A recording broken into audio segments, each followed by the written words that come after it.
Hello நண்பர்களே, வணக்கம். நான் உங்கள் பிரியா. நம்ம இன்றைக்கி பார்க்க போகிற பதிவு என்ன அப்படின்னு பார்த்தீங்கன்னா, நம்மளுக்கு வரக்கூடிய பிப்ரவரி 11 தைப்பூசம் வரப்போகுது. ஸோ தைப்பூசத்திற்கு மாலை போட்ட ஒரு சில பேருக்கு என்ன டவுட் இருக்குது அப்படின்னு பார்த்தீங்கன்னா, தைப்பூசத்திற்கு நாங்கள் முருகப்பெருமானுக்கு மாலைகள் போட்டிருக்கோம். ஸோ நாங்கள் பொங்கல் வைக்கலாமா வீட்டில் அப்படிங்கிறது நிறைய பேருக்கு டவுட்டாக இருக்குது.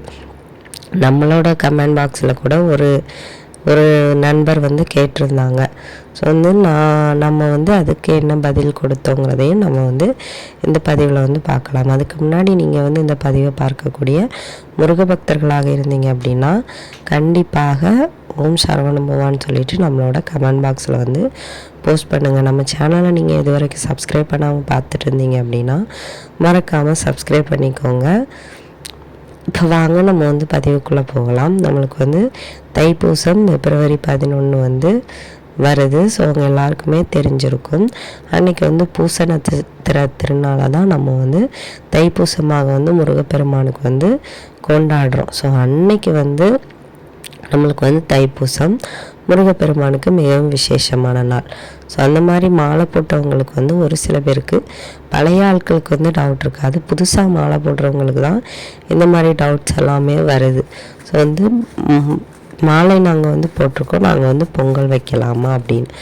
பொங்கல் தமிழர் திருநாள். அதுவும் நம்ம பொங்கலுக்கு எந்த விதமான ஒரு என்ன சொல்கிறது நான்வெஜ் எதுவுமே சமைக்க மாட்டோம். பொங்கல் அன்னைக்கு நம்ம பொங்கல் வைப்போம், காய்கறிகளை சமைப்போம், பழங்கள் வச்சுருப்போம், சாமிக்கு படையல் போடுவோம், காக்காக்கு சோறு வைப்போம். ஸோ இந்த மாதிரி நல்ல விஷயங்கள் தான் நம்ம செய்ய போகிறோம். ஸோ அதுக்கு உங்களுக்கு டவுட் வரப்போகுது. தாராளமாக நீங்கள் பொங்கல் வைக்கலாங்க.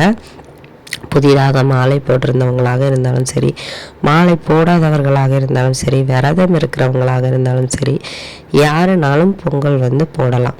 மாதவிடாய் காலங்களில் இருக்கிறவங்கள தவிர அப்புறம் இந்த பிறப்பிறப்பு தீட்டு இருக்கிறவங்க அவங்கெல்லாம் செய்ய மாட்டாங்க. மற்றவங்க எல்லாருமே தாராளமாக பொங்கல் வைக்கலாங்க.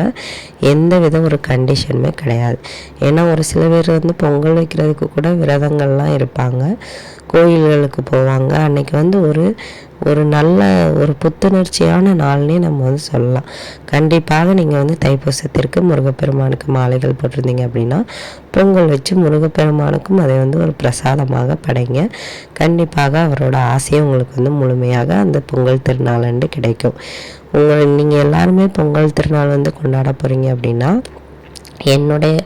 நம்முடைய சேனல் சார்பாக உங்களுக்கு தை திருநாள் நல்வாழ்த்துக்கள், இனிய பொங்கல் நல்வாழ்த்துக்கள். இந்த பதிவு கட்டாயமாக உங்களுக்கு உபயோகமாக இருக்கும்னு நினைக்கிறேன். வேறு ஏதாச்சும் டவுட் இருந்துச்சு அப்படின்னா மறக்காமல் நம்மளோட கமெண்ட் பாக்ஸில் கேளுங்க, நான் ரிப்ளை பண்ணுவேன். ஸோ இந்த பதிவு உங்களுக்கு உபயோகமாக இருந்தது அப்படின்னா லைக் பண்ணுங்கள், உங்களோட நண்பர்களுக்கும் ஷேர் பண்ணுங்கள். இந்த வீடியோவின் முழு பதிவை பார்த்ததற்கு மிக்க நன்றி.